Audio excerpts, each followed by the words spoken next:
Cuando quieras. Perfecto, entonces ya puedo compartir pantalla, ¿no? A ver, espera un segundo. No puedo entrar con la computadora, Ale. ¿Me dieron entrada? Sí, estás. Sí, yo te veo, estás. Sí, pero está con el teléfono. Estás con el teléfono. Vos en la computadora que entras a tu user de... Usa el teléfono. Sí, sí, te veo por el teléfono. Pero para entrar en la computadora, ¿cómo haces? Entra al mail.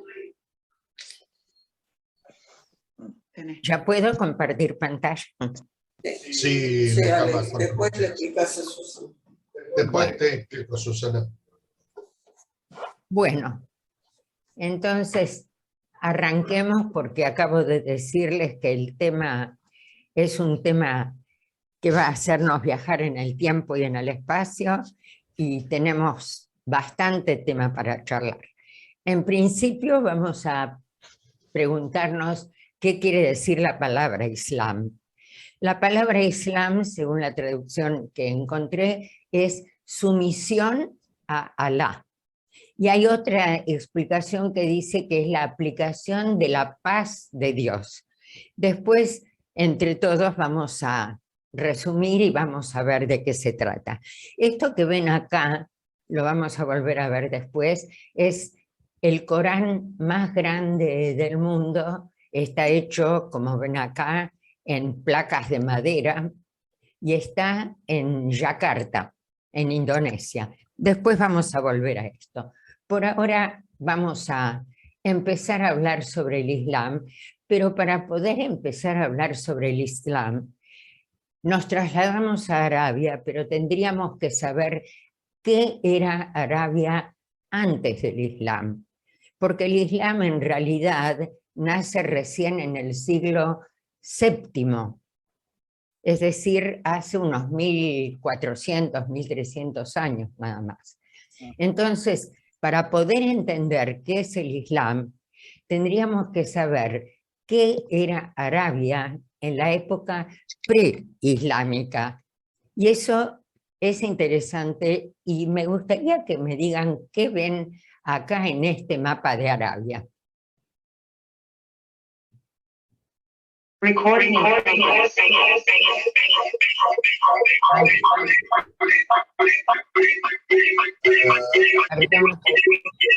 Susana y Mauricio, ahí está. Desactive el audio. Bueno. Hay comunidades judías también ahí. Exactamente. ¿Comunidades judías nada más? No, cristianas también. Exacto. Cristianas. Exacto. Es decir, que en este mapa de Arabia, en la península arábiga, antes de Mahoma, porque Mahoma nació en este año 570 de la era común. Pero antes de que Mahoma naciera, ya había comunidades judías y cristianas en la península arábiga. ¿Cuándo llegaron los primeros judíos y los primeros cristianos a la península de Arabia? Primero, si alguien quiere hablar, me dice. Si no, yo voy a ir contando. Que en realidad, ya como ven acá en el mapa, en la época de Mahoma, cuando él nació, ya Roma estaba dividida en el Imperio Romano de Occidente y el Imperio Romano de Oriente o bizantino. Y el Imperio Romano de Oriente o bizantino abarcaba hasta Egipto y obviamente llevaron hasta allí la religión cristiana, pero también en Arabia, hacia el sur, tal vez los que me siguieron en otras charlas se acuerdan que en este lugar de África, el país que tenía el nombre antiguo de Abisinia, pero actualmente es Etiopía. Y en Etiopía sí se había adoptado la religión cristiana. Y desde aquí cruzaron el mar que es el Mar Rojo, y ya había también cristianos acá, como ven, en el sur de Arabia. Pero los judíos estaban de antes todavía. ¿Cuándo llegaron los primeros judíos a la península de Arabia? ¿Cuándo creen ustedes que los judíos abandonaron Israel para dirigirse a la península arábiga? En la destrucción del segundo templo. Exactamente, con la destrucción del segundo templo. Y hay quienes dicen que ya con la destrucción del primer templo, cuando muchos fueron llevados a Babilonia, otros escaparon hacia el sur y llegaron a la península arábiga. Pero en la época de la destrucción del segundo templo, seguro que hubo grupos, así como un grupo se fue a Metzadá, así otros grupos se dirigieron hacia el sur y llegaron a, y esto es importante entenderlo, los judíos que venían de Israel eran agricultores. La península arábiga, ustedes saben hasta hoy en día, que es una península muy árida. En el centro de Arabia es muy árido el terreno. Y en aquella época que no había riego automático ni nada por el estilo, para poder trabajar la tierra únicamente en los oasis. Y en esta zona que está acá señalada con verde, que se llama Hijaz, hasta ahora, Hijaz es el nombre de esta zona, de esta provincia, había varios oasis, con lo cual los judíos se radicaron en esta zona y también en el sur, y especialmente en un oasis que se llamaba Jaibar. Para los que estuvieron en Israel o saben hebreo, Jaibar se llaman en este momento las reservas ecológicas, porque Jai es vida y Bar es silvestre. Así que hoy en día, Jaibar en Israel, así se denominan a las reservas ecológicas que hay en Israel. Pero en aquel momento, el oasis que estaba aquí, porque también compartimos las lenguas, el idioma, las lenguas semíticas, se llamaba Jaibar, y las primeras tribus judías que llegaron fueron los que introdujeron la agricultura, porque traían ese trabajo, esa ocupación desde Israel. Pero al ocuparse de agricultura en un país tan árido, les dio una posición económica bastante dominante y también culturalmente. Vamos a seguir adelante. Recién dijimos que también la religión cristiana se introdujo. Este reino de Abisinia o Aksum también se trasladó, y acá en el sur de Arabia se crearon reinos. Este reino de Himyar, dicen en la historia que era prácticamente un reino judío. También hay cristianos, y también tenemos acá el reino de Saba. ¿Se acuerdan de Saba? Tal vez no se acuerden del reino, pero se acordarán de la reina de Saba.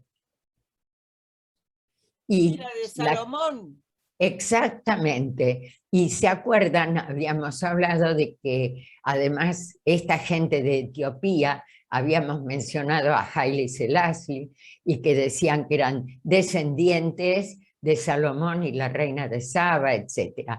Pero también quiero hacerles notar que lo que era capital de Saba, que se llama Sana, esta ciudad, hoy en día es la capital del Yemen, que es el país que está situado acá al sur de la península arábiga. Entonces, como resumen de lo que dijimos, en la Arabia preislámica teníamos cristianos en el norte que venían de Siria y del Imperio Bizantino, y también en el sur los que venían de Aksum. Teníamos hebreos en esta zona, que era el Jaibar, el oasis, pero que estaba al lado de la ciudad que se llamaba Yatrib, que hoy en día tiene otro nombre, se lo cambiaron después, así que no nos apuramos. Pero todos los demás habitantes de Arabia, ¿quiénes eran? El resto del país, de todo el país árabe, eran tribus, pero eran politeístas. Politeístas quiere decir idólatras, es decir, no eran monoteístas y eran todas tribus que estaban cada una independiente de la otra. Una de las tribus importantes, que es hasta hoy en día una tribu importante en Arabia, es, acá dice Koresh.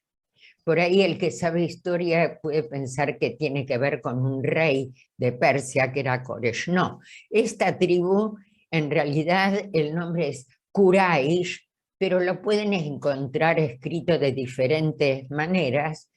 Así que, y en castellano figura en muchos lados como coraichitas. A esa tribu, en esa tribu nació Mahoma. Pero, ¿quiénes eran los Quraysh? Acá tenemos la Meca, acá tenemos este oasis, acá el reino de Himyar, ¿sí? Y ya todo lo que está acá lo dijimos, y acá introdujeron la agricultura, así que vamos a continuar. Pero por si esto fuera poco, en esta zona, cuando todavía existía el reino de Israel y de Yehudá, acá vivía un pueblo que eran los edomitas, que si ustedes se acuerdan, Edom era el segundo nombre de Esav, que era el hermano de Jacob. ¿Se acuerdan? De Jacob y Esav. Entonces, este era el reino de Esav o Edom.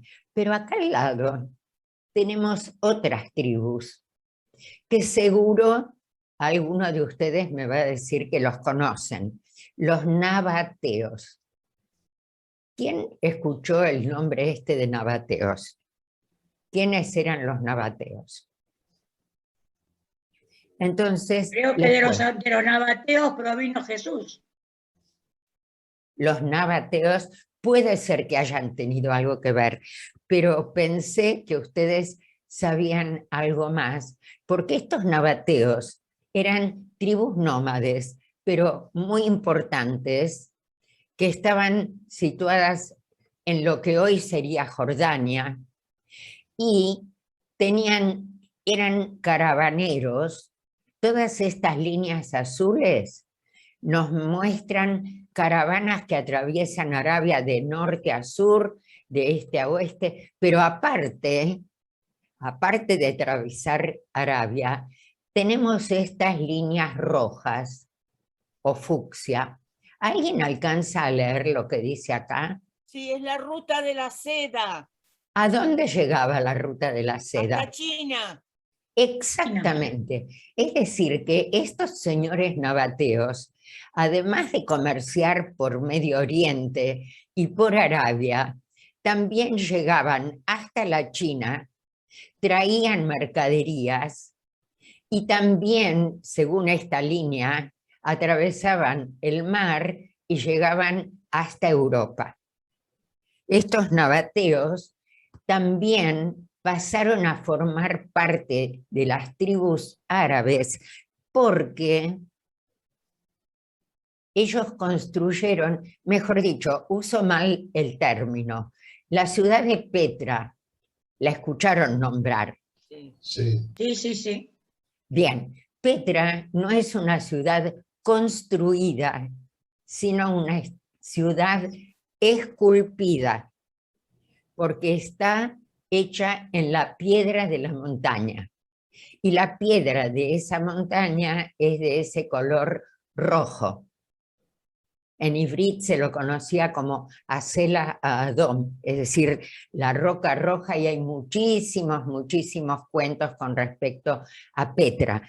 Estos nabateos vivían en Petra, pero también, como acabo de decir, llegaron a Arabia, por eso hay restos también en Arabia, y hasta Siria, es decir, se desparramaron por todo el cercano oriente.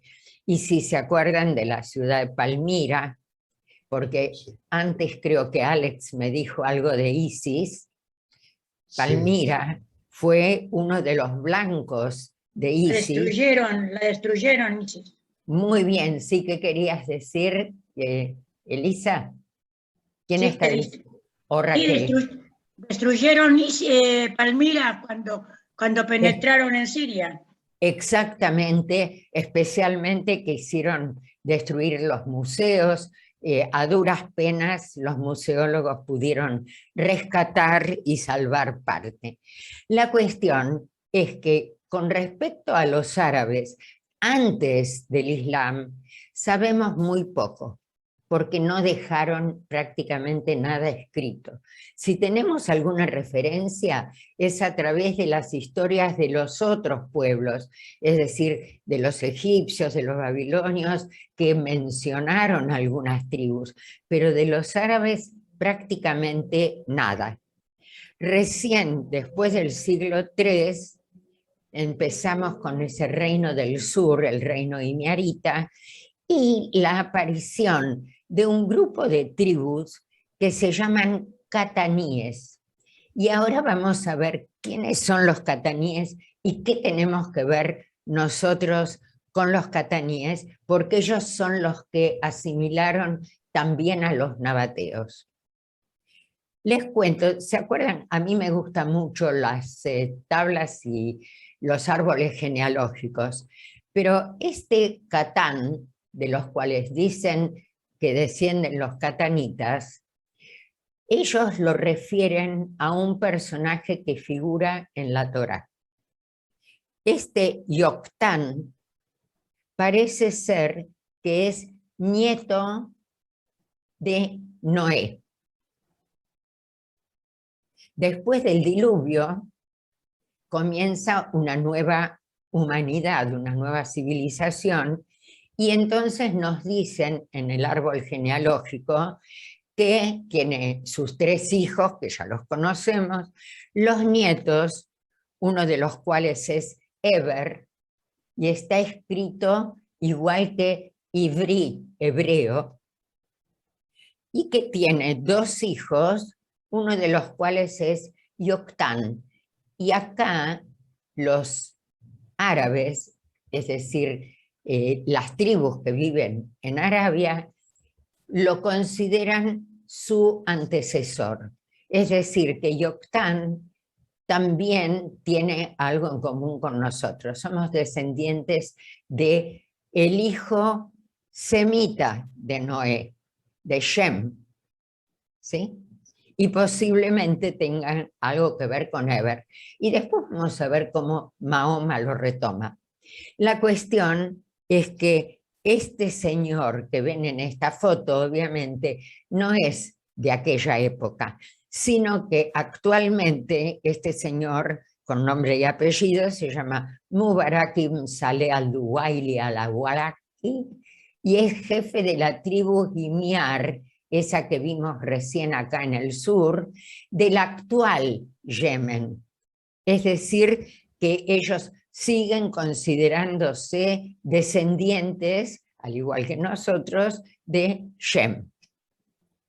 Pero, ¿quiénes eran todos los árabes, todas las tribus?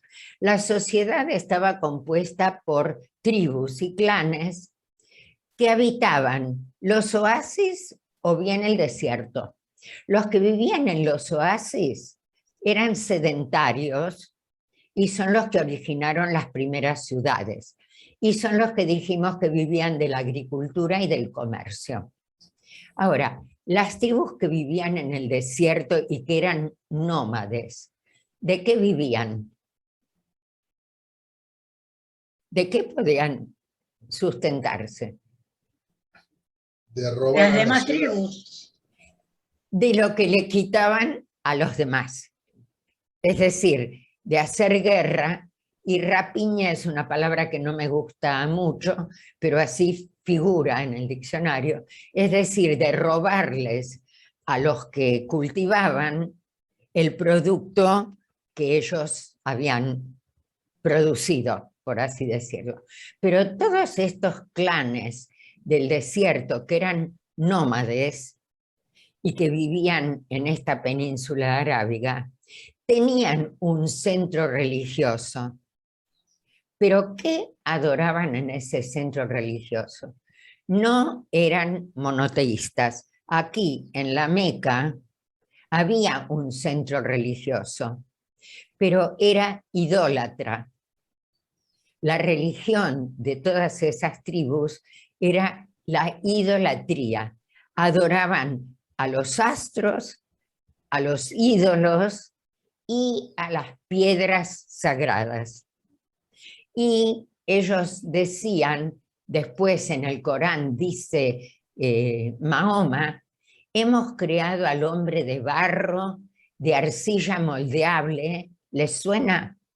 Sí. Pero dicen, eso está también en la Torá, pero dice que antes de eso, del fuego ardiente, habían creado a los genios. Y ya que mencionamos antes las 1001 noches, los genios no son los inteligentes, sino estos demonios que ellos llamaban jinns, de ahí la palabra genios, pero que son criaturas sobrenaturales que aparecen en la mitología de los árabes antes del Islam, antes de que Mahoma crease el Islam. Sin embargo, aún en la época de la religión politeísta, peregrinaban a la Meca. ¿Qué había en la Meca?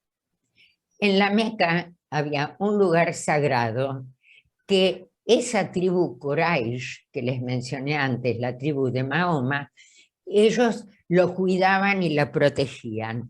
Y tenían ahí un centro que se llamaba también entonces Kaaba. ¿Qué quiere decir Kaaba? Kaaba es un cubo. Pero ¿qué adoraban en ese lugar? Y quiero recordarles algo más y les pido a ver si alguien se acuerda. Acá tenemos Bani, es como Benei, así como nosotros somos Benei Israel o Benei Yaakov, ellos son Bani, son las tribus. Tenemos una Bani acá, que después se traslada para acá. ¿Y cuántos Bani tenemos? ¿Cuántas tribus tenemos acá? 1, 2, 3, 4, 5 y 6, porque esta es la misma que se traslada. ¿Qué les dice? 6 tribus alrededor de un lugar sagrado. ¿Nadie se acuerda? A ver, cuando los hebreos salen de Egipto y Moshe los lleva al desierto, al Sinaí, ¿cómo se organizan y se ubican? Sí, por tribus. ¿Quiénes iban al frente? Sí, pero eran ¿cuántas tribus? Eran 12 tribus. 12 tribus. 6 es la mitad, porque así se formaban en aquella época lo que se llamaban anfictionías, y les había dicho que no solo los árabes o los judíos, también en Grecia, que también eran politeístas, se agrupaban por tribus alrededor de un dios común, y si no alcanzaban a ser 12 tribus, por lo menos que sea la mitad, que sean 6. Es decir, que ellos también se agruparon en la Meca alrededor de este centro, la Kaaba, en 6 tribus. Y en esas tribus, uno de los descendientes es Mahoma.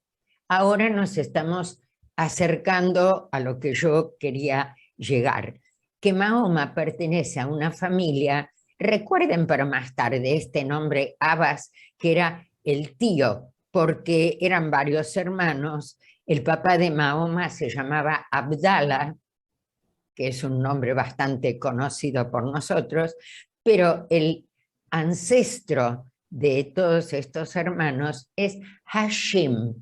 ¿Les dice algo este clan Hashim, Hashemitas? Sí. ¿Qué? ¿Los reyes de Jordania no son hashemitas? ¿Quiénes son los Hashemitas? De Jordania. Exactamente, sí, señora. ¿No eran Los hashemitas de Jordania, es decir, que ellos continúan con esa ascendencia hasta hoy en día y conservan eso, y son los hashemitas, y Mahoma también pertenecía a ese clan. Y todos estos nombres que después vamos a volver a ellos, pero quiero apurarme un poquitito.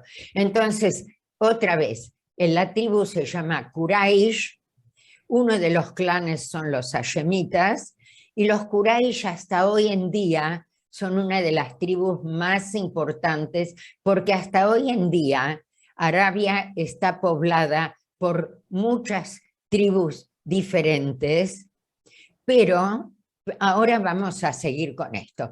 ¿Qué era lo que adoraban ahí en la Meca?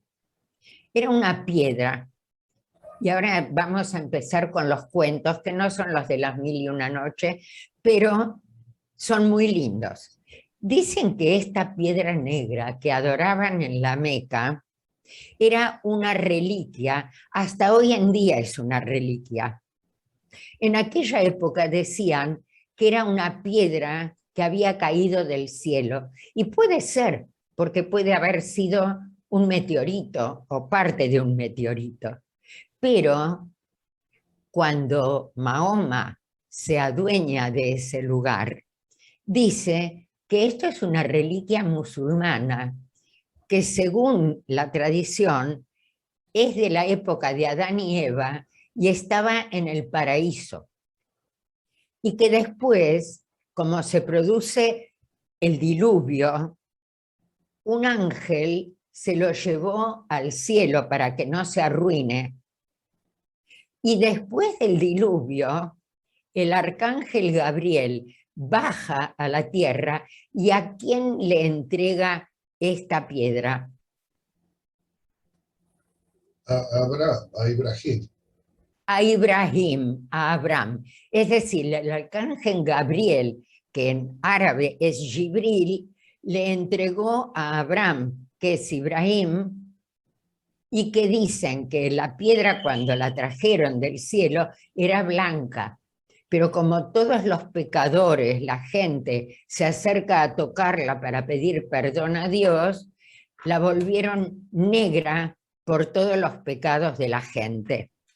Así que Ibrahim recibió esa piedra en sus manos, y junto con su hijo Ismail, y acá viene la otra historia. Nosotros en la Torá nos figura que cuando Abraham llevó a su hijo al sacrificio, a la Akeidá, ¿a quién llevó? ¿Quién era su hijo? Itzhak. Sí, pero no, porque según el Islam, al que iba a sacrificar no era a Itzhak, sino a Ismail, que era el mayor, el primero, etcétera, etcétera. Ahora, ¿ustedes se acuerdan del relato que nos cuenta que cuando nació Itzhak, Sara le pidió a Abraham que la eche a la mamá de Ismail, que se llamaba Agar, que la echara? Y siempre pensábamos que cuando se fue, se volvió a su lugar de origen, que era Egipto. Pero según el Corán, no fue así. Abraham acompañó a Agar hasta la Meca, y ahí supuestamente iba a sacrificar a su hijo Ismail, a quien no sacrificó, pero entre los dos colocaron de vuelta la piedra negra en su lugar y crearon el nuevo centro. Entonces, la Kaaba después fue construida, según el Islam, según Mahoma, por el profeta Ibrahim, que lo considera profeta, y su hijo Ismael, ¿sí?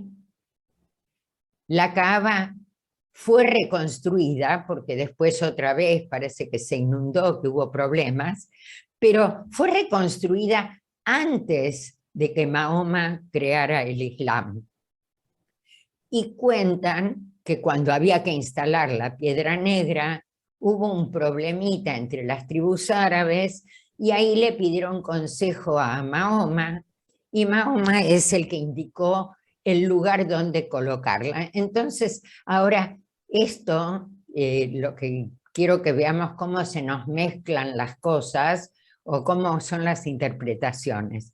Esto que ustedes ven acá, y enseguida lo vamos a ver más nítidamente, es lo que llamamos Kaaba. Tiene forma de un cubo, pero está hecho de piedras de granito, y lo negro que vemos es una tela que la cubre. Y los musulmanes tienen una fiesta, que es la fiesta del Cordero, donde sacrifican corderos en conmemoración del sacrificio de Abraham. ¿Se acuerdan que en la Torá dice que en lugar de sacrificar a Isaac, el ángel le agarró la mano y le dijo, no lo sacrifiques, y encontró en su lugar un carnero de cuyos cuernos hoy tenemos el shofar, etcétera, etcétera? Bueno, ellos festejan la fiesta del Cordero porque ellos conmemoran que Abraham, en lugar de sacrificar a su hijo Ismael, sacrificó a un cordero. Pero entonces, ¿qué más dicen en el Corán? Que Adán construyó un primer santuario en el Edén, con zafiros y rubíes. Después se llevó al cielo para evitar las aguas del diluvio. Después Dios le ordenó a Abraham que construyera en piedra una nueva Kaaba en el mismo lugar y que convoque a toda la humanidad para visitarla y ubicar en el mismo lugar, bueno, para ellos, el corazón del hombre. Por eso, los que peregrinan a la Meca tienen que decir esta palabra, heme aquí, oh Señor, que es Ineni. Los que alguna vez estudiaron Torah, ¿recuerdan la palabra esta, Ineni? Aquí estoy. Aquí estoy, sí, Señor. ¿Y quién dijo esa palabra? Abraham la repitió 3 veces. Primero, cuando Dios lo llamó para darle la orden de que sacrifique a su hijo. Y Abraham dijo, Ineni.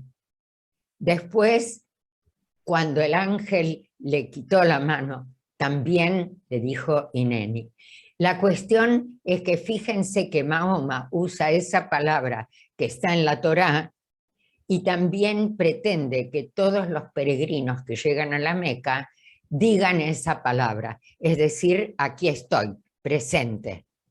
Pero según él dice, después de Abraham, los hombres pecaron y se olvidaron del camino de Dios hasta que llegó el Islam con Mahoma, y entonces ese lugar volvió a ser santo, sagrado. Y acá esta foto obviamente es de antes de la pandemia, porque en época de pandemia no puede haber tanta gente junta, pero después vamos a ver que en época de pandemia hubo otras soluciones. Pero lo que quiero es que veamos en qué consiste, de qué se trata esto, porque toda la construcción esta de alrededor es una enorme mezquita que es nueva, construida hace pocos años, pero esta es la piedra de la Kaaba. En realidad, no es esta la piedra, ahora enseguida la vamos a ver. Y les voy a mostrar antes que nada un planito. Se ve, ¿no es cierto? El plano Sí. lo ven bien. Bien. Sí. Entonces, la pared en realidad es un cubo. No es exactamente cúbico porque tiene entre 12, 13, 14 metros de altura, de ancho y de largo. No es parejo. Pero este cubo, adentro, enseguida vamos a ver también una foto, tiene una puerta de entrada. Pero vamos a ir por números. En esta arista, acá, esto que ven acá con el número 1, obviamente acá está instalada la piedra negra. Muchos piensan que está adentro. No, no está adentro. La piedra negra está afuera, en este lado de la cava. Con el número 2 tenemos la puerta de entrada, que es una puerta de oro, cuyas llaves tiene una tribu, un señor de una tribu, Shaiba, que hasta hoy en día la siguen teniendo. Después vamos a ver el dibujo también. Lo que no sé es cómo entran, porque acá hay como una especie de zócalo que después van a ver que tiene, creo que acá se veía en la anterior, que es alto, así que no sé si ponen una escalerita, pero de cualquier manera, esta no es como el Kodesh HaKodashim. Cualquiera puede entrar, pero como viene mucha gente en las peregrinaciones, siempre lo tienen cerrado. Y si quieren entrar, no sé si le pondrán una escalerita tipo como en los aviones, porque no lo pude encontrar en ningún lado. Vamos a seguir en el orden por los números. El número 3, esto que ven acá, después lo vamos a volver a ver en otro dibujo, se llama un canalón, es un caño, pero un caño de oro macizo que donó un sultán de Turquía en el siglo XVII, porque resulta que en ese siglo se produjo no solo una inundación, sino que se hundió el techo de la cava, porque ven que acá se acumulaba el agua y no tenía salida, entonces se hundió el techo. Entonces, cuando la reconstruyeron, ese sultán regaló este caño de oro para que desagote el agua, para que no se vuelva a hundir el techo. Y se reconstruyó. El número 4 se le hizo también, para que no le entre humedad por el piso, un zócalo muy, muy grueso e inclinado para que la lluvia resbale. Esta pared número 5, ¿saben cómo la llaman ellos? La vimos recién acá, esta blanca. Es la pared de Ismael, porque según ellos, ahí estuvo parado Ismael. Y no solo eso, sino que tienen acá, esto me adelanto un poco, el número 14 es una fuente de agua, que es la que se ve acá arriba en la foto. Le hicieron después todo un edificio. ¿Y saben qué cuentan?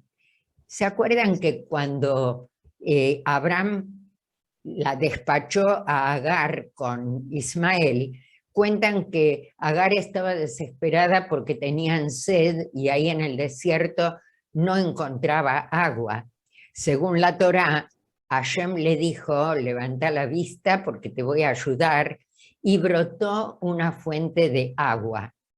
Bueno, según ellos, esta es la fuente de agua de Agar, que se llama la fuente Zamzam o Zemzem, que es la fuente de la que Agar encontró agua para darle de tomar a Ismael. Y esta es la pared que Ismael había construido con Abraham para esta cava. Estamos por el número 5. 6 es como si fuera la bisagra, el lugar donde está enganchada la puerta de oro con la columna donde está la piedra negra. Y después tenemos el 7. Este 7, esta torrecita es la que ven acá en la foto. ¿Saben qué es? La torre de Abraham. Acá adentro, en la base, hay una piedra en la cual hay 2 marcas que ellos dicen que son las huellas de Abraham. Y para ellos, obviamente, también es un lugar sagrado. Así que esta torre es Macam, de la palabra Macom, es decir, tenemos las mismas raíces, el lugar donde Abraham se paró cuando estuvo allí con su hijo. Después tenemos 8, es el enganche, donde se engancha la tela de la piedra que cubre el edificio. Y ¿se acuerdan que en Jerusalén cada una de las puertas tiene nombre y algunas hablan acerca del lugar hacia donde sale el camino? Por ejemplo, está Sha'ar Yafo, la puerta de Yafo, es la que sale en dirección al mar, a Yafo. Pero también en el norte hay una puerta que se llama Puerta de Damasco, la que da para Siria. Bueno, acá también las aristas de la Kaaba, esta se llama el lado del Yemen, esta la número 10 de Siria y la número 11 de Irak, porque miran en esas direcciones. Y nos falta, nos quedó aquí, el número 13. El número 13 es una franja de mármol muy bonita, y ustedes saben lo que es la línea de largada, ¿sí? ¿Línea de largada de qué será esto? Y el comienzo de la difusión del Islam por Mohamed, por Mahoma. Hay algo más actual. Es la largada de la gente que hace peregrinación, porque según la religión tienen que hacer 7 vueltas alrededor de la Kaaba para haber cumplido con la peregrinación. Es decir, que la gente se reúne alrededor de la Kaaba, pero para dar por cumplida su misión tienen que dar 7 vueltas alrededor. El número 7 y 7 vueltas lo tenemos nosotros también en otras cosas, pero esta es la línea de largada, porque si no, ¿cómo sabes si ya llegaste? Entonces, das 1 vuelta, 2 vueltas, 3 vueltas, recién cuando cumpliste la 7ª es la línea de llegada. Así que tenemos bastantes cuentitos contados, y esto es el interior de la Kaaba, que como ya les dije recién, no está prohibida la entrada como en el Kodesh HaKodashim. Se puede entrar, pero nadie entra porque está cerrada para la época de las peregrinaciones. Y el techo que nosotros vimos, del lado de adentro, está hecho de madera y está sostenido por estas 3 columnas, y las 3 columnas llevan los nombres de los 3 ángeles que, si ustedes se acuerdan, les cantamos también en la tefilá de Neilá. ¿Se acuerdan cuando termina Yom Kippur? Y cantamos El Nora Alilá, y les cantamos a estos ángeles, Mijael, Gabriel y Rafael. Bueno, ellos le nombraron con estos 3 nombres a las 3 columnas que sostienen la Kaaba. Y este es el interior, que también está hecho de mármol, pero cubierto con seda verde, con tela verde. Y seguimos adelante. Entonces, hasta ese momento, hasta el momento que mencionamos antes, hasta el nacimiento de Mahoma, lo que adoraban ahí era una piedra negra, pero que ellos decían que había caído del cielo, posiblemente dijimos haya sido parte de un meteorito, pero Mahoma adapta después todo eso a la nueva religión que él quiere crear. Porque, y acá viene la historia, la biografía de Mahoma. Mahoma nació en el año 570. Los padres murieron cuando era muy chico, quedó huérfano, lo crió primero el abuelo y después lo crió un tío, que por ahí vimos que estaba el nombre, lo crió el tío, pero el tío después, apenas era un muchacho joven, lo mandó a trabajar. ¿Y en qué trabajaba Mahoma? Era caravanero. ¿Qué quiere decir caravanero? Era el trabajo de aquella época. Por un lado, entró a trabajar para un matrimonio que tenía caravanas que iban despachando.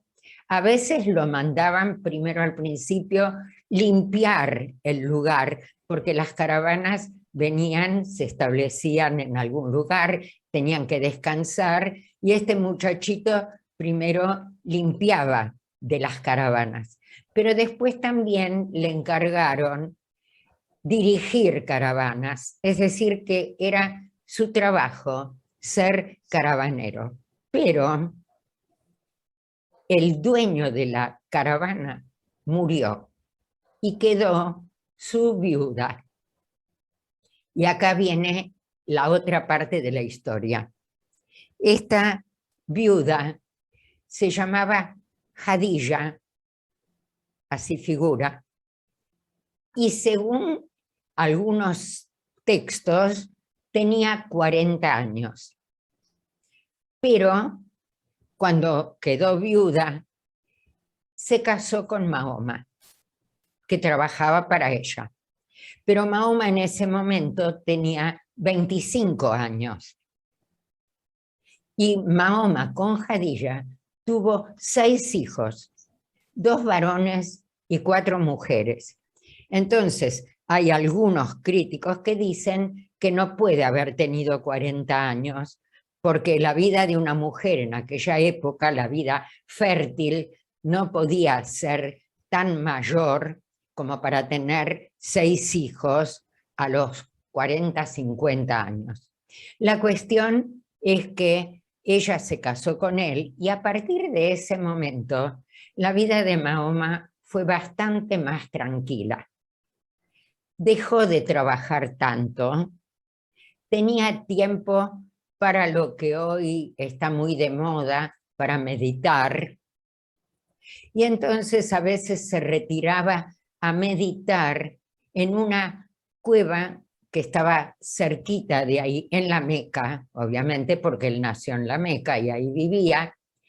En las afueras de la Meca estaba esta cueva que se llama de Hira, después vamos a ver también la foto, para meditar.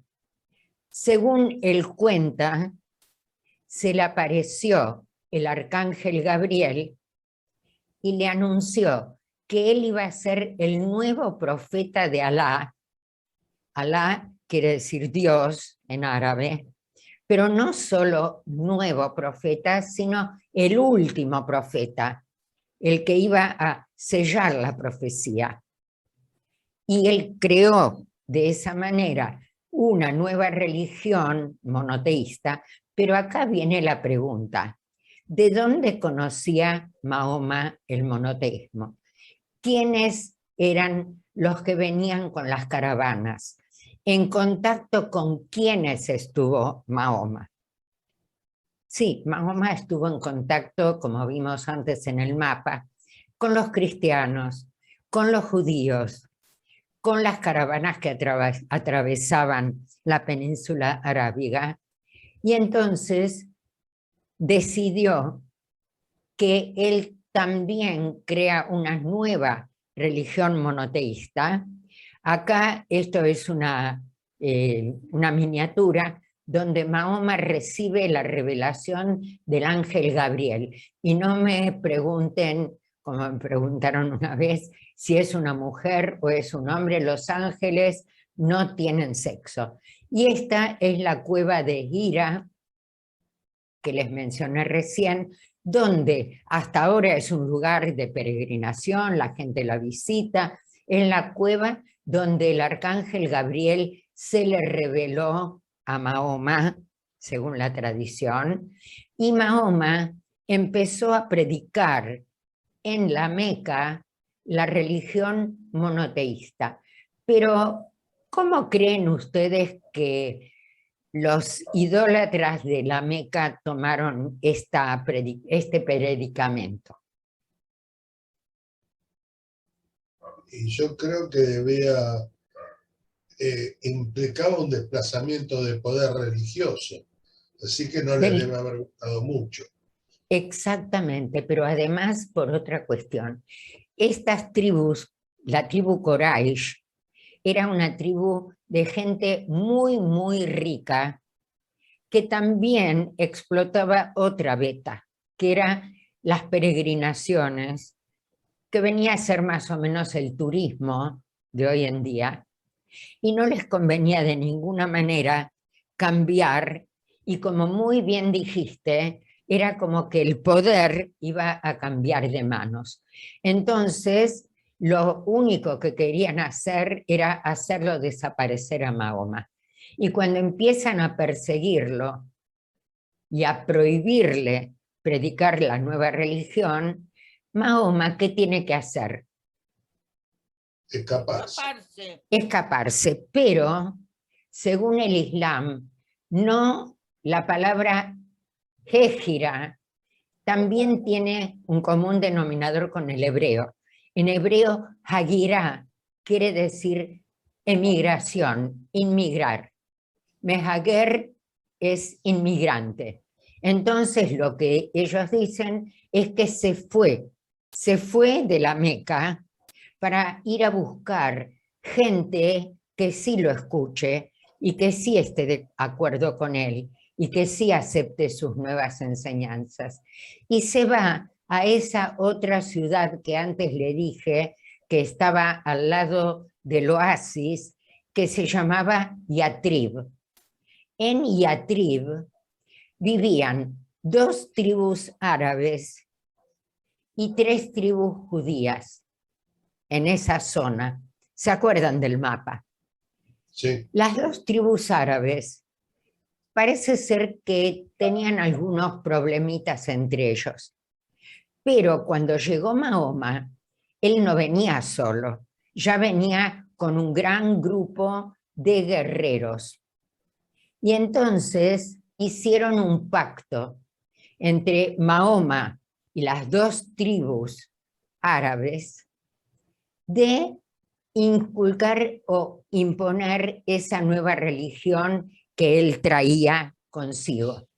Entonces, la Hégira se produce a esa ciudad que se llamaba Yatrib, pero cuando él se radica allí y crea ese nuevo grupo y esa nueva religión ahí, la rebautizan con el nombre de Medina al-Nabi. ¿Qué quiere decir Medina? ¿Qué es Medina? Sí. ¿País? Es el país de... ¿Y qué es Nabi? Profeta. Exacto. Entonces, Medina al-Nabi es el nuevo nombre de la ciudad, que hasta hoy la llamamos Medina, pero era porque se transformó en la ciudad donde él logra imponer sus ideas de la nueva religión del Islam. Lo que pasa es que Mahoma, aparte de las 2 tribus árabes, pensaba que las 3 tribus judías también se le iban a unir. Y eso también fue para él un poco decepcionante, que los judíos no se hubieran unido. Él pensaba que como tomó tantos elementos del judaísmo, que los judíos se iban a unir a él. Pero ahí organizó por primera vez lo que se llama la comunidad integrada por los musulmanes, que en hebreo también es la palabra humá. ¿Alguien escuchó esta palabra humá? A ver, hay un edificio que está enfrente de la estación de micros en Jerusalén que se llama Binyanei Haumá. Es el centro de conciertos y de congresos y el centro más grande del Medio Oriente. Tiene lugar como para 3.000 o 4.000 personas y se llama Binyanei Haumá, es decir, los edificios de la nación. Es decir, lo que él hizo fue tomar esa palabra humá y crear una nación musulmana a la cual le trae su nueva religión. Y ahora sí vamos a ver en qué consiste la religión que él propone. Primer motivo. No hay más Dios que Alá y Mahoma es su profeta. Eso lo tenemos también en el judaísmo, lo que no hay más que un Dios. Por eso el Islam también se llama religión abrahámica, monoteísta, pero basada en el Corán. Y enseguida vamos a ver qué es el Corán. Y la palabra árabe Allah, que en español la pronunciamos como Alá, significa Dios. ¿Y de dónde sale esa palabra? También inclusive de la Torá y del cananeo, porque él, o Elohim, tiene la misma raíz que Alá.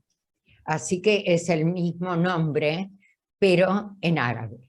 Y él propone también que él es profeta, pero él es el último de los profetas y reconoce como profetas anteriores a él a Noé, porque ya dijimos que él desciende a través de Shem, a Abraham, a Moshe, a Jesús, pero que él es el último y con él queda sellada la profecía. Y profecía en árabe, al igual que en hebreo, es nubuá, nebuá. Y los reconoce a los otros 4 como mensajeros que también trajeron nuevos códigos de ley.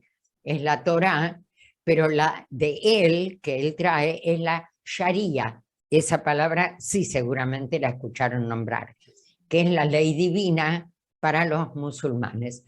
Entonces, no hay más Dios que Alá y Mahoma es su profeta. Si me creen, acá dice eso, en letras árabes. Las grafías musulmanas son muy bonitas, enseguida las vamos a ver. ¿Y qué quiere decir Islam? Lo dijimos al principio, que es sumisión a Dios el Altísimo a través del monoteísmo, la obediencia y el abandono de la idolatría. Y por eso los seguidores se llaman musulmanes, que creen que Mahoma es el último de los profetas enviados por Dios, que el libro sagrado del Islam es el Corán, que según los musulmanes este libro fue dictado por Alá a Mahoma cuando estaba ahí en la cueva de Hira a través del arcángel Gabriel. Pero quiero hacer una aclaración.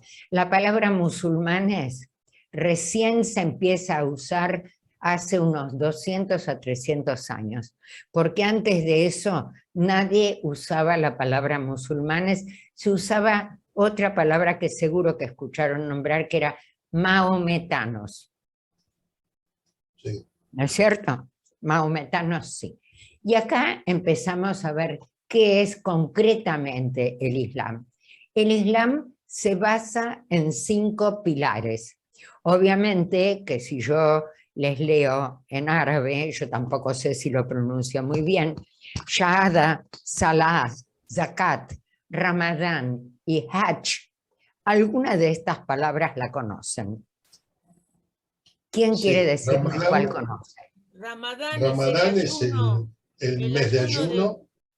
Ramadán es el mes de ayuno, exactamente. Es el 9º mes del calendario musulmán y es el mes de ayuno, pero no olvidemos, se ayuna solamente en las horas de luz, es decir, desde el amanecer hasta el anochecer. Según dice el Corán, desde que no podemos reconocer si un hilo es blanco o negro, hasta la noche, cuando de vuelta no podemos reconocer si un hilo es blanco o negro. Entonces, Ramadán ya sabemos. ¿Cuál otra conocemos? Hajj, que es la peregrinación a la Meca. Perfecto, el Hajj. Inclusive hay un libro, no sé si alguno de ustedes lo leyó, a Raquel que le gusta mucho leer, es del mismo autor que el de Éxodo, León Uris.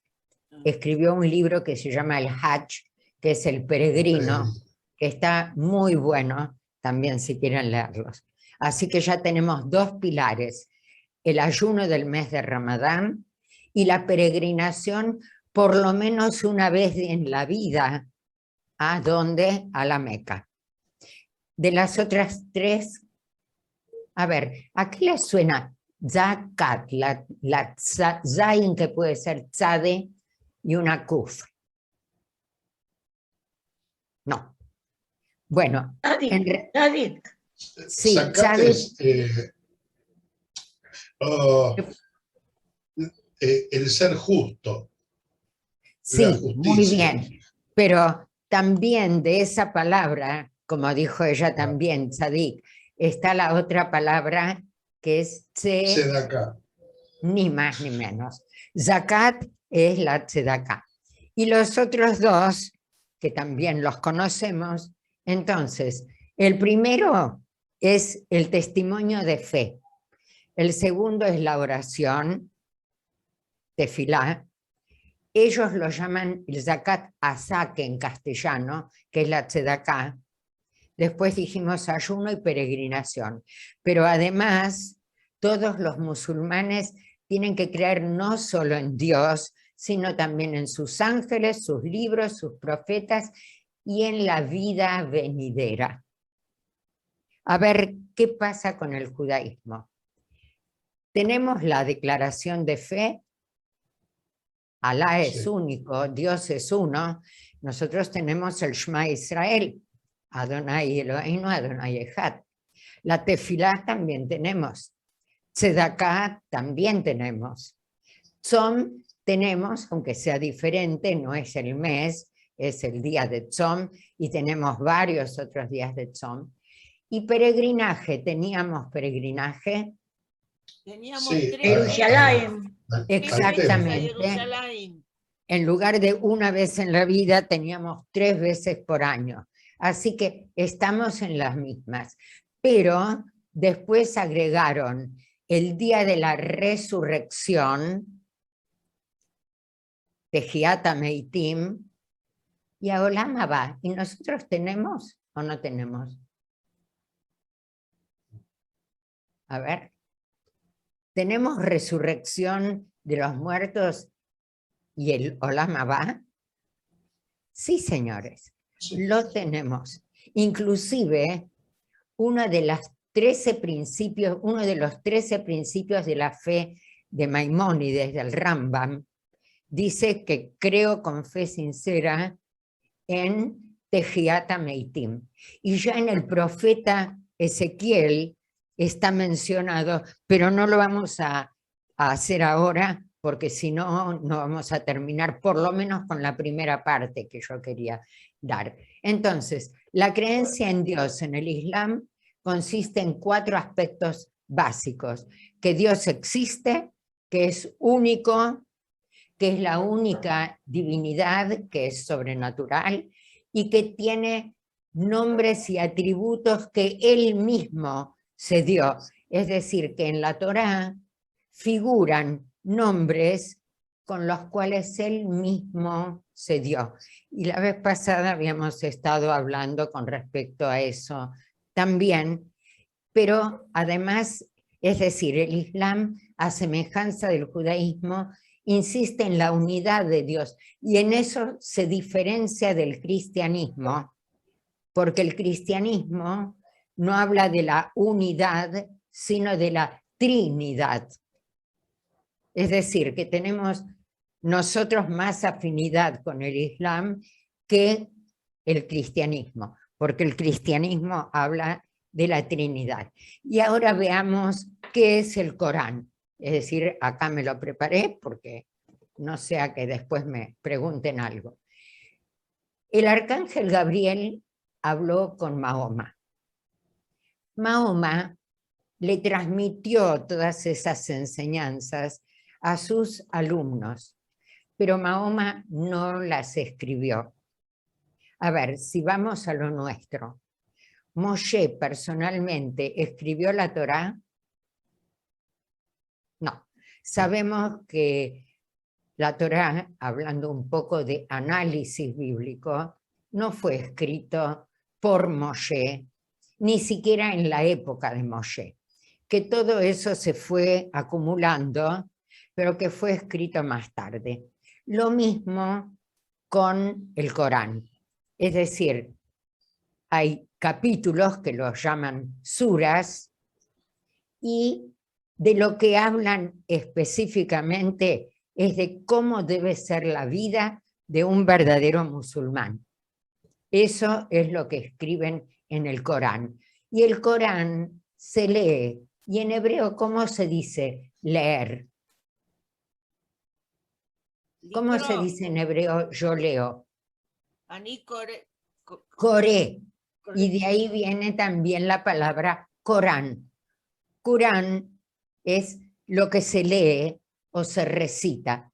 Pero acá dice que en realidad el que lo escribió como 20 o 30 años más tarde, después de la muerte de Mahoma, es uno de los califas del que enseguida o más tarde vamos a hablar. Entonces el Corán se recita. Esto lo vimos al principio, les dije, es el Corán más grande del mundo, se encuentra en Indonesia, en un pueblo que se llama Palembang, y cada una de estas páginas o tablas, escrita con letras de oro, es una página o una sura del Corán. La primera sura, en castellano se dice azora, pero es sura. Esto es una copia manuscrita y lo que dice en la primer sura de todas, y esto les va a sonar seguramente, estas palabras tal vez las hayan oído, en el nombre de Dios, el clemente o el compasivo, el misericordioso. ¿Escucharon alguna vez esas palabras?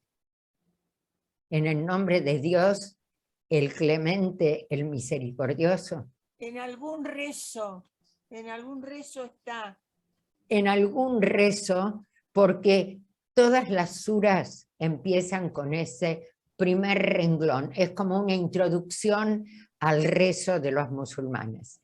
Alabado sea Dios, el Señor del universo. Tienen dueño del día del juicio. ¿Tenemos día del juicio? Sí. Sí, tenemos día del Sí. juicio. No solo Rosh Hashanah, que es el día del juicio, también hablamos del día del juicio final. A ti solo servimos, a ti solo imploramos, dirígenos por la vía recta. Eso es la primer sura. Y el primer renglón dice, ellos lo llaman basmala, pero viene de las palabras en árabe, bishmi Allah. ¿Qué es bishmi? Beshem. En nombre de Dios. Exacto, en nombre de Alá, y dice Rahmani y Rahim. ¿Qué es Rahmones? Misericordia. Misericordia. Es decir, que lo que ellos llaman la basmala, Bishmi Alá, es lo mismo. En nombre de Alá, el clemente y el misericordioso. Eso, así empiezan prácticamente todos los capítulos. Les quería mostrar un poco de caligrafía islámica, ¿sí? Para que vean qué lindas que son las letras, para las cuales ellos usan estos que lo llaman cálamos que son hechos de caña para pintar las letras. Me hace recordar a las letras chinas también, la pintura, son muy, muy bonitas, y en esa caligrafía, por ejemplo, acá está escrito, eso yo lo saqué, no lo escribí yo obviamente, Dios, Alá en árabe, y esta es la representación caligráfica del nombre de Mahoma. Ahora, ellos ya dijimos que aceptan a Adán, a Noah, a Abraham como profetas, a Moshe, inclusive dice que también a Salomón, ¿sí? Y que en el Corán creen, porque está escrita toda la tradición, pero aparte del Corán, hay muchas cosas que Mahoma fue transmitiendo oralmente. Y nosotros, para los que recuerdan, también tenemos una Torá oral, la Torá Shebe'al Peh, la Torá que se interpretó y que recién muchos siglos más tarde se escribió cuando empezaron a cortar las cabezas de los jajamim que la sabían, y entonces la escribieron en la Mishnah. Bueno, ellos también tienen una Torá oral recopilada por los seguidores de Mahoma. Cada una de estas escrituras se llama Hadish. Hadish. El plural, no sé si lo pronuncian, porque algunas veces escuché hadices y otras hadices, pero no importa. Son las transmisiones orales de Mahoma que están en otros libros. Esas tradiciones es lo que se llama la Sunna. ¿Les suena Sunna? Sí, de los sunitas. De los sunitas. Bueno. Sunitas. Entonces ahora nos estamos acercando, pero antes de pasar a los sunitas, quiero, porque esto me llamó la atención y me gustó bastante.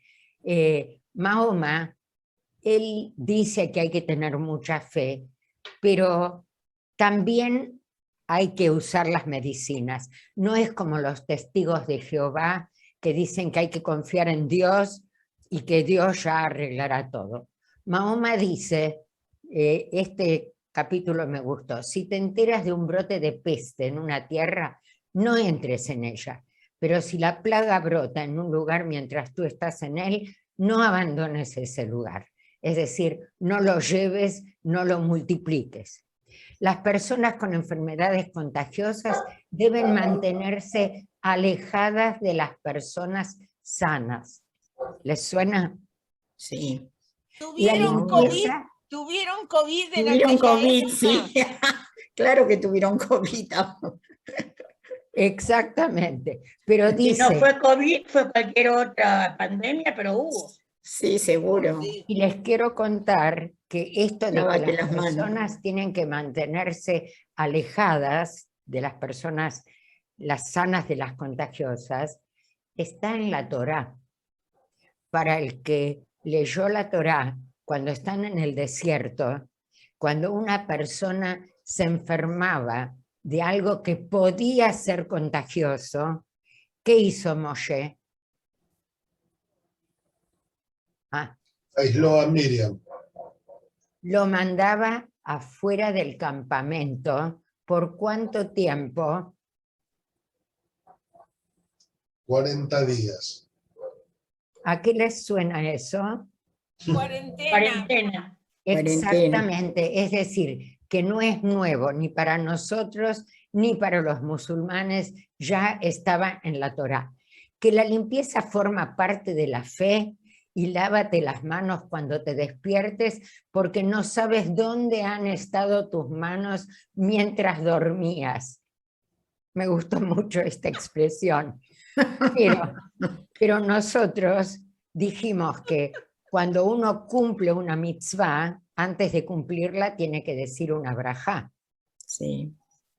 Y tenemos una brajá para cuando nos vamos a lavar las manos. Es decir, que también es una mitzvah. Así que también esta mitzvah es de la Torá.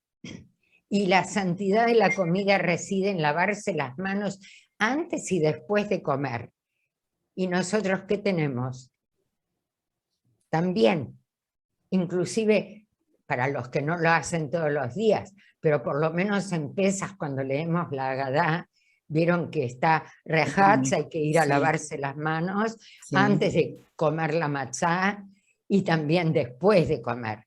Así que no se limita solo a la higiene, sino que dice que si alguien cae enfermo, él no dice que hay que encomendarse a Dios, dice hagan uso de los tratamientos médicos, porque Dios no ha creado ninguna enfermedad sin designar también un remedio para ella. Miren qué lindo. Pero dice, excepto para una, que es la vejez. Bueno, así que Mahoma muy inteligentemente nos ubica y termina diciendo que en el Islam el hombre está creado con una misión principal, que es adorar a Dios. Adorar a Dios significa al mismo tiempo cumplir con todas las leyes que son las que están redactadas en el Corán. Y como ejemplo, esto es en Indonesia, donde también tenemos ese Corán gigante. Obviamente que esto es de antes de la pandemia, pero fíjense lo que hicieron en el segundo Ramadán en pandemia, es decir, este año, los dejaron separados. Y fíjense cómo hicieron las marcas en el piso para que cada uno sepa dónde. Y no solo los hombres, fíjense. Así que está todo fríamente calculado, pero tanto mujeres como hombres cumplieron con el mes con las peregrinaciones y cumplen con las tefilot. Y aparte, y con esto vamos a tratar de ir cerrando un poco, Mahoma dijo que Dios tenía 99 nombres. Él menciona muchos de los nombres en el Corán, ¿sí? Y dice, por ejemplo, el hacedor, el formador, el fuerte, el poderoso, el custodio. ¿Nosotros tenemos algo de eso? En realidad, el verdadero nombre se perdió con el sumo sacerdote cuando los romanos mataron al sumo sacerdote. Muy bueno lo que estás diciendo, pero entonces vamos a ver qué es lo que ellos dicen. El Islam dice que aparte de los 99 nombres, que son los epítetos que Dios, Alá, se puso a sí mismo, como al-Rahman, es decir, el clemente, o al-Jalik, pero nosotros también tenemos Boré, Aboire, el Boire es el creador, pero dice que hay un 100º nombre, que nadie lo puede pronunciar, que es el nombre de la esencia. Eso, Alex, es seguramente a lo que vos te referías recién. Nosotros tenemos un nombre que es el nombre de la esencia, y la vez pasada cuando yo me pasé un poco en esa charla sobre, que era sobre Parashat Shavua, el nombre de la esencia es ese nombre que Alex dice que se lo perdió el sumo sacerdote en el Kodesh HaKodashim. Sabemos cómo se escribe, pero no sabemos cómo se pronuncia. Y entonces, ahora también, en el Tanaj, nosotros tenemos unos cuantos nombres, pero, a ver, por si alguno no lo lee en ivrit. El primero, el 1, es este que es el tetragrama, que yo siempre digo que es Yud, Hei, Vav, Hei, pero que los ingleses como le escriben, le dan un valor a las consonantes y a las vocales, le agregaron la E y la O y la A y lo pronuncian como Jehová, porque la primera Y ellos la transforman en J, ¿sí? Así que tenemos el tetragrama, pero después tenemos el Adonai, Elohim, El, que es el Dios, Shaddai. Shaddai son las 3 letras que están en las mezuzot. La interpretación es Shomer Daltot Israel, el que cuida las puertas de Israel. Pero se traduce como todopoderoso o bien Dios omnipotente. Tzvaot, tzavá es el ejército. Pero yo leí en varias revistas, inclusive infantiles de Chabad, que se refieren a Dios como Adonai Tzvaot, Dios de los ejércitos, pero de los ángeles celestiales. Eye asher eye son las palabras que Dios le dice a Moshe cuando le habla en la zarza ardiente. Soy el que fui, el que soy y el que seguiré siendo eternamente. Y también lo llamamos Ein Sof, es decir, el infinito, o Barujú, que lo repetimos siempre, bendito sea, o Amatzil, que es el Salvador. Acá tenemos algunos nombres, pero lo que no sé si ustedes alguna vez vieron, y yo debo reconocer que hace pocos años que lo vi por primera vez, que una persona que estudia Cábala, y yo no soy cabalista, dice que los cabalistas, en base a las letras, reunieron 72 formas diferentes de agrupaciones de a 3 letras, que ellos, ustedes ven que hay letras chiquititas, que ahora no me voy a poner a leerlas, que le dan un valor y un significado a cada uno. Es decir, que según la Kabbalah, Dios tiene otros 72 nombres que ellos forman con tríos de letras. Yo no voy a explicar esto. Pero ahora llegamos de vuelta a nuestro punto. Cuando Mahoma estaba en Yatrib, que ahora empieza a llamarse Medina, él espera que los judíos se unan también con él y los exhorta a unirse al movimiento maometano, pero no lo logra. Entonces, en las fuentes, en el Corán, dicen, acusan a los judíos que vivían en Jaibar y dicen que tenían un plan para unirse con otras tribus judías y con las otras tribus árabes que eran politeístas para atacar Medina, pero también tiene que decir algo religioso. Entonces también para negar los signos de Dios. Y entonces, con esas acusaciones, todas las tribus judías de Medina fueron obligadas a irse, pero no todas llegaron a irse, porque una de las tribus fue eliminada. Fueron decapitados todos los hombres, a todos los hombres le cortaron la cabeza y a las mujeres y a los chicos los tomaron prisioneros.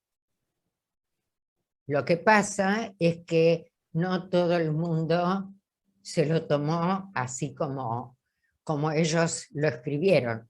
Entonces, hay una estudiosa orientalista italiana, Laura Baglieri, que dice que en realidad los motivos de Mahoma no pueden no haber sido estas acusaciones, sino que al matar a esta gente y conquistar estas tribus, le iba a dar prestigio entre los demás árabes, entre las otras tribus árabes, y además no solo prestigio, sino temor, porque viendo qué es lo que les pasa a los que no aceptan la religión nueva de él, se van a unir con él.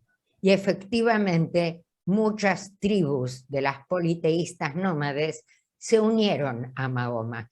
Y además lo que le vino muy bien es que como algunas de las tribus judías decidieron rendirse y no irse, les dio permiso para vivir en el oasis, pero a condición de que le dieran la mitad de sus productos a los musulmanes. Les pregunto, si ustedes les pidieran como impuestos ahora el 50% de todo lo que ustedes dicen, ¿cómo lo tomarían? Pero si está en juego la vida, lo aceptaron. Y además ese botín le iba a dar fuerza económica también a Mahoma y a las tribus para seguir conquistando otras tribus y especialmente para volver a la Meca. Esa era la meta que él tenía, volver a la Meca, recuperar el lugar sagrado y transformarlo en un lugar monoteísta. Pero quiero contarles algo que no sé si todos lo sabían. A partir de ese momento se le ocurre una muy buena idea a Mahoma. Cobrarles, es decir, a los que son politeístas no, tienen que convertirse al Islam, al monoteísmo. Pero a los cristianos y a los judíos que ya vivían en la península arábiga, en lugar de matarlos, ¿para qué matarlos si pueden servirle y pagarle impuestos? Entonces, dice que ya que ellos son los dos pueblos del libro sagrado, que son los que originaron después el Corán, es decir, la Torá y el Nuevo Testamento, les va a permitir seguir viviendo dentro de su propia religión, pero para protegerlos en adelante de todos los ataques, tienen que pagar un impuesto. Ese impuesto tiene varios nombres, pero el más importante, si ustedes van a buscar en Google también, es la jizya, es el impuesto. También en el Corán figura con otros nombres, pero la jizya es el nombre más importante. Y gracias al pago de la jizya, esos dos grupos, los cristianos y los judíos, se transforman en pueblos protegidos. Y esto es esta palabra nueva tal vez para ustedes, la dima o dimi. Dimi quiere decir ciudadano protegido. Protegido por las escrituras sagradas, al-Kitab. Y la dima es el pacto que hicieron para poder salvaguardarse. Pero les cuento algo más, que seguramente algunos de ustedes lo escucharon. Los dhimmi tenían que distinguirse, es decir, para que no los maten y para que no los maltraten, tenían que llevar un signo. ¿Y cuál era ese signo? A ver, Alex, vos qué leíste. Y supongo que sería la estrella de David para los judíos. No era la estrella de David, porque para esa época creo que no existía la estrella de David, pero dijiste algo que sí tiene que ver directamente. Era un pedazo de tela amarilla. Sí. El pedazo de tela amarilla era signo de que eras judío. Y los cristianos también tenían que llevar un signo de tela, pero en vez de ser amarillo, era azul. Así que Hitler no inventó nada nuevo. desde la época de Mahoma, los dhimmi tenían que llevar un signo distintivo, los judíos una señal amarilla, los cristianos una señal azul o celeste. Así que esa palabra, si es nueva, bueno. Y acá, así vamos ahora sí a cerrar. Mahoma, durante 25 años, yo les dije que se casó a los 25 con su esposa Jadilla, a quien amaba, además le dio una vida bárbara porque ahí pudo dejar de trabajar y dedicarse a meditar y al Islam. Durante 25 años fue monógamo, pero cuando él tenía 50 años, ya dijimos que Jadilla era bastante mayor que él y falleció. Y cuando ella falleció, él se sintió como libre para tomar otras esposas, porque para los religiosos el hombre tiene que tener esposa para no tener malos pensamientos con otras mujeres. Entonces, Mahoma se casa de vuelta, pero aprovecha esos lazos de matrimonio también para la parte religiosa y política. Y empieza a casarse con mujeres cuyos padres eran generales que le ayudaron en las batallas. Entonces, las primeras dos mujeres eran Hafsa, que era la esposa del que después va a ser el califa Omar primero, y Aisha, que es la esposa de Abu Bakr. Ahora, Aisha, según algunas fuentes, tenía 10 años, pero parece que les da un poco de vergüenza, entonces dicen, no, tenía como 16, pero eran muy jovencitas. Pero tenemos un listado de 13 esposas que se mencionan con nombre y apellido, es decir, de quién era el padre. Pero parece que tenía muchas otras esposas, de las cuales no sabemos el nombre, pero que le sirvieron para hacer lazos familiares con un montón de tribus que hasta ese momento eran politeístas y que a través de esos lazos familiares se transformaron en clanes monoteístas, musulmanes, islámicos. Entonces, como resumen, Mahoma tuvo 13, aparte de Jadilla, que era la primera esposa legal, digamos, tuvo 13 que las conocemos con nombres, y otras que no sabemos cuántas, pero que le sirvieron para ampliar y para multiplicar las tribus musulmanas. Pero hay un problema. Yo les dije antes que con Jadilla había tenido 6 hijos. Y eran 2 varones y 4 mujeres. El problema es que los 2 varones murieron siendo chicos muy jovencitos. Con lo cual, cuando Mahoma muere en el año 632, no tiene hijos varones. Tiene hijas mujeres, de las cuales están los nombres escritos, pero lo que me interesa que recuerden, porque seguro que es el nombre más conocido, es la hija mayor. Las 2 primeras son Fátima y Ruqaya.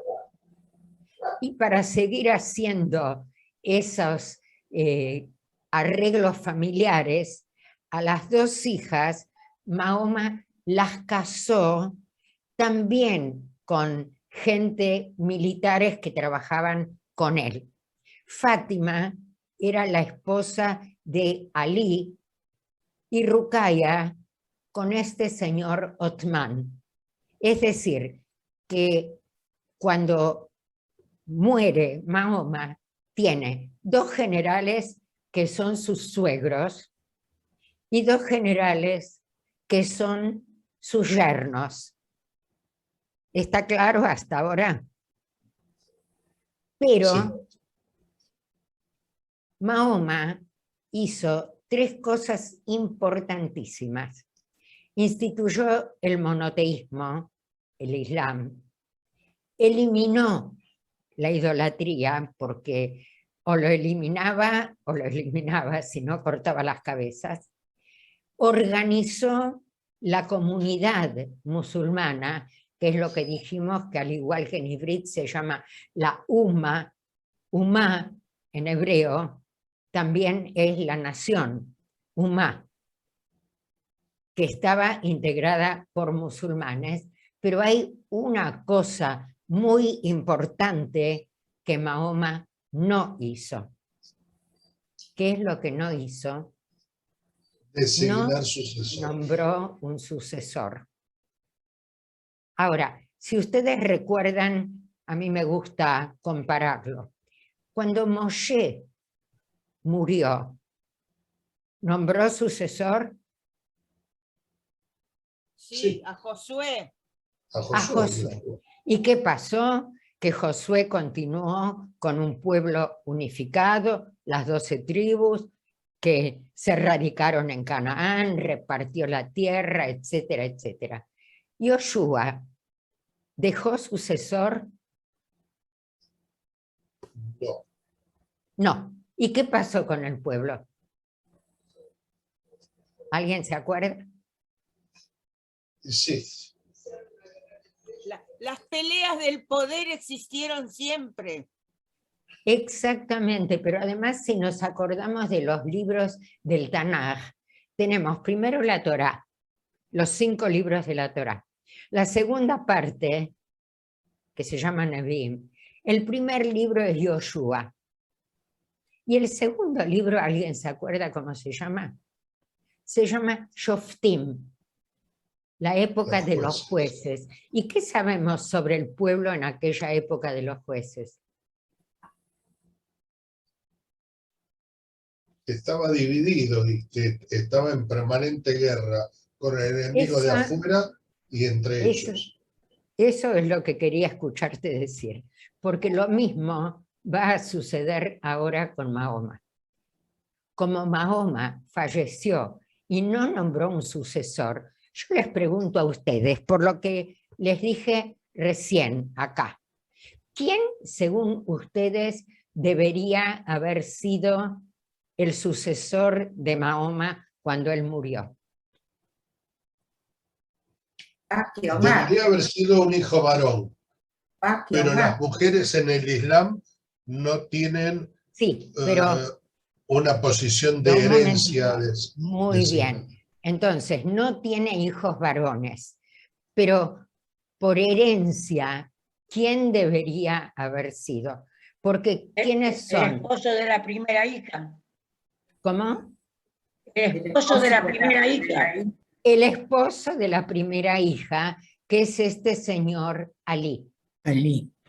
Todos tienen razón. Además, Fátima y Ali los casaron, es decir, los casó el propio padre, el Mahoma, y tenían 2 hijos varones.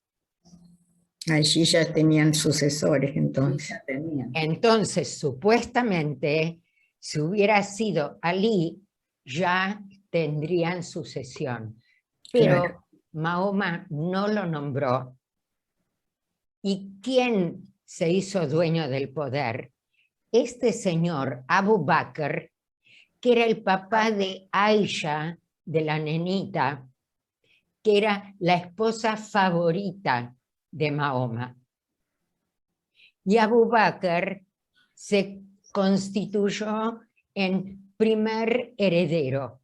¿Y cómo se dice en árabe, cómo se llaman los sucesores? Califas.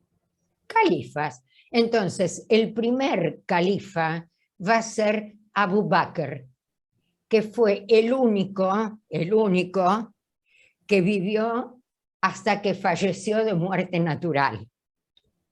porque los otros, todos los otros 3 murieron asesinados, porque empezaron justamente lo que vos dijiste, las luchas por el Por poder. el poder. Y justamente las luchas por el poder las vamos a empezar a ver la próxima, porque alguien dijo que Sunna tiene que ver con los sunitas. Las luchas por el poder son los que llevan a la división de los musulmanes. Porque entre todos esos califas empiezan a dividirse el poder, y vamos a ver entonces a partir de la próxima quién creó lo de quiénes eran los sunitas. Los sunitas son justamente Abu Bakr, que es el padre de Aisha, y que ellos dicen que lo más importante no es solamente el Corán, sino, ¿se acuerdan lo que dijimos? La Torá Shebe'al Peh, todas las cosas que oralmente Mahoma fue transmitiendo y que después recién las recopilaron. Y eso es lo que se llama Sunna. Es decir, que ese grupo son los sunitas.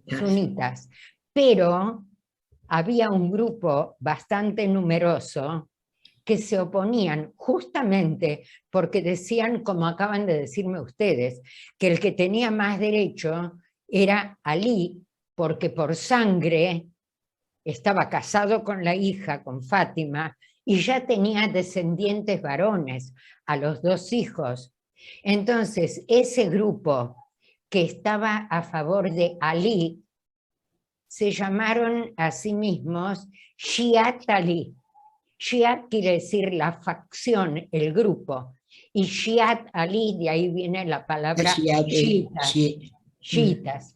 Pero por si esto fuera poco, hay un tercer grupo, pero como ya son las 6:30, las 8:30, creo que ya es tiempo de que dejemos, y si les interesa el tema, la próxima clase vamos a ver chiitas, sunitas, todas las otras, y cómo se dividen después los califatos, y lo que es el siglo de oro, y qué significó para los judíos. Así que un besito a todos, y si tienen ganas, nos reencontramos la semana que viene, el lunes. Gracias por todo. Gracias Gracias a ustedes. Gracias. Ahora, ¿cómo tengo que hacer para salir? Acá. Muchas gracias. Dejar de compartir. Gracias. Gracias. Muchas gracias, Nehama, muy interesante. No, por eso les pregunto. Mucha si les información. interesa, seguimos Sí, el por lunes supuesto. próximo. Si no, Sí. yo hice el viaje hasta acá y acá podemos cortar también. No. Bueno, entonces, Dios mediante, nos vemos y Mircea Hashem el lunes próximo. Nos abriste el apetito, Nehama. ¿Qué? Sí. Nos abriste el apetito. Bueno, me encanta, gracias por eso entonces. Nos vemos. Nos vemos el lunes. Gracias. Entonces, chao. Chao, chao. Gracias.